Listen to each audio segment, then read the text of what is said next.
ginagastos itong mga perang binayad nating mga buwis. And that is guaranteed in the Constitution. Taxation without representation is something that is not permitted in our system. So yan po mga minamahal na kabaka, mga kababayan, nakahanda po kaming sumagot sa inyong mga katanungan. Pati na rin po kung ano po yung marites o chismis na gusto nyong malaman. Maraming salamat po. Who wants to go first? Sir, pwede magtanong. Sir, tribune, sir. Sir Pat Santos. Sir, ang tanong, sir, ano? Yes. Magandang umaga, sir. Si Pat Santos po, Daily Tribune. Sir, tanong po ganito. So, 17, 18, 19 yata yung malaking rally. 16, 17, 18. Sir, kasi po mga religious na to, so, palig nyo po ba? Kasama din po ba kayo sa ano? Sa ibang lugar din po kayo para ma-distinguish yung sectoral at saka yung ano. Yung sinabi niyo, sir, kanina, religious. Yan na, sir. Sir Jim. Ang amin po kasing panawagan, gusto namin ay tumawid sa lahat po ng mga pader ng ating lipunan. No? So, kung saan po nila gustong pumunta, basta po sila ay nakikiisa dun sa panawagan sa ating gobyerno na ayusin na ang sistema, pumunta po sila. Meron lang very gray distinction dahil ito po ay sa amin ay sa pamumuno ng sektoral. Samantalang yung sa kabila po ay sa pamumuno ng religious denomination. Pero yung dadalo, wala pong kaso. Kahit sino po. Yung dadalo. No? Siyempre, protest rally to, sir. Ang ano, nung nakaraang September 21, nag-cover kami sa Manila eh. Parang yung mga nag-rally, mga Gen Z na sinasabi nila, mga kabataan. Parang hindi welcome yung pro-DDS, sir. Just or yung pro-reaction lang, sir. Kalimutan na po natin yung September 21. No?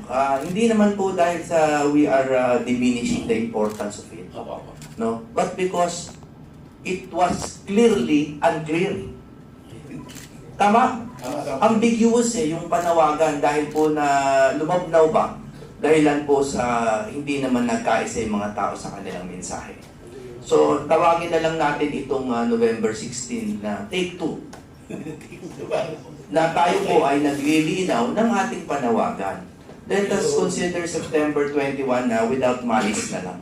And consider it as the first step. And this is the second and hopefully the more effective. Pero isa lang, rally talaga, protesta ng taong bayan. Rally po ito. Rally po ito, malinaw. It is a petition to the government for redress of our grievances. Talaga, at ang hinaing natin, very clearly sinabi ni Atty. Lambino, na hindi pa po tinatawag man lamang ang dapat tawagin sa mga investigasyon. So kahit sino po ang hulihin natin dito sa baba, pag hindi natin kinuha yung mastermind, alam po ng taong bayan na tutuloy lang ng tutuloy yung systemic corruption. So kailangan po natin tanggalin yung ulo kung sino man po yun. Hindi, alam ko po, iniisip nyo na pinagtutukuyin natin either ang Pangulo or ang dating Speaker. Pero it's not necessarily them. Pero kailangan po, well, with due regard to presidential immunity, no, absolute yan eh. So doon tayo sa susunod, sa Speaker of the House. Kailangan po siyang tawagin. And I respect him, I respect his position, but why is he not being asked? He should be asked about the blanks in the budget, tungkol po dun sa mga parang unconstitutional na mga pork-barrel elements of the budget. Sagutin po sana niya. Dahil kung hindi po, ito nagiging resulta, nagiging motokong taong bayan. Thank you, sir. Yeah. Gusto ko lang susugan yung tanong sa sagot ni Atty. Chini. Una, ako, saradong Roman Catholic po ako. High school pa lamang po ako nagsisilbi na sa simbahan. At hanggang ngayon, naranay pa rin yung aking pagiging tunay na Katoliko. Pero sa aking nakikita nitong mga nagdaang mga araw, para bang yung aking relihiyon, masakit sa kalooban ko madama ko na hindi ko nakikita sa mga namumuno ng aking simbahan yung tunay na panawagan sa kalinawan, katapatan, at katarungan nitong issue ng korupsyon. Transparency, accountability, and justice.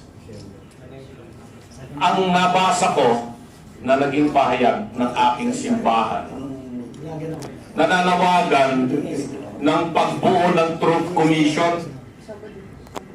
upang imbestigahan mabuti raw yung nangyaring drug war nung panahon ni Tatay Digong. Matagal na pong iniimbestigahan yan. Inimbestigahan na po yan ng katakot-takot na dala na nga sa Netherlands sa ICC si Tatay Digong. Bakit yung aking simbahan ang kanyang inuunang tawagin ay pagbuo muli ng Truth Commission? Alam po niyo nung panahon ni dating Presidente Gloria Macapagal Arroyo, unang-unang ginawa po ng mga dilawan na pamahalaan noong 2010, maglabas ng Proclamation number 1 creating the Truth Commission para panagutin si Gloria Macapagal Arroyo at yung mga ibabang mga opisyal ng pamahalaan niya na sinasabing napaka-corrupt nila. Pumunta kami sa Supreme Court, ako mismo nagpunta sa Supreme Court, kasama ko si dating yung mga kaibigan natin, Congressman Edsel Lacman. Question natin yung legalidad ng proklamasyon na yun. Nanalo tayo sa Korte Suprema at sinabi ng Korte Suprema yung pagbuo ng Truth Commission para imbestigahan lamang si Gloria at yung mission po yan ng due process and equal protection of the law. Ngayon, mainit na mainit itong usapin sa corruption na nangyari dito sa flood control projects. Bakit yung aking simbahan hindi nananawagan para imbestigahan mabuti itong korupsyon para magkaroon ng kalinawan, magkaroon ng katarungan, no? At magkaroon ng katapatan itong mga namumuno, because katapatan sa serbisyo publiko ay mahalaga. Public office is a public trust. Yes. Sinabi natin, pero ako talagang dismayado dito sa ginawa ko ng aking simbahan.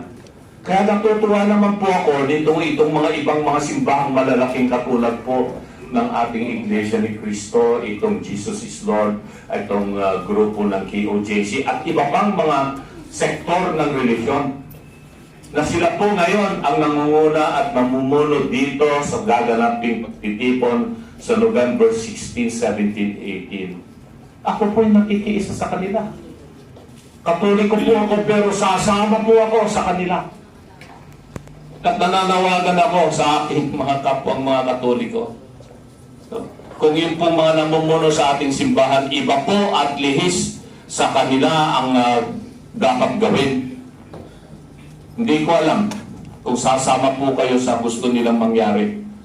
Truth Commission sa drug war o dito sa totoong pagtitipon ng taong bayan para sagutin yung nararamdaman natin, kagutuman.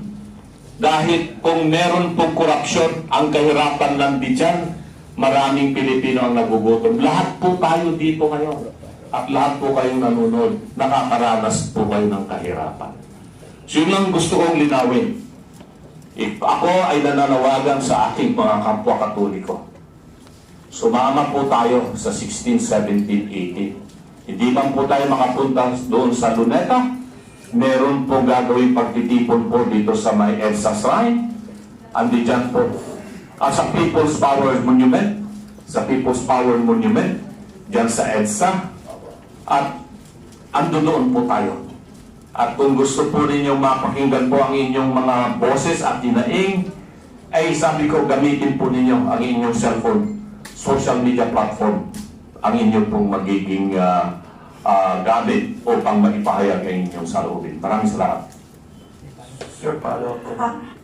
Sir Jimmy, after po siya, ibigay ko sa sir, ito na lang. Isa itong inaabangan na tanong, sir.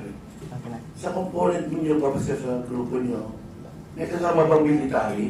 Kasi may sinasabi na merong kuti daw, ganyan. Ano malinaw lang yung area, sir? Sige, unang-una, no,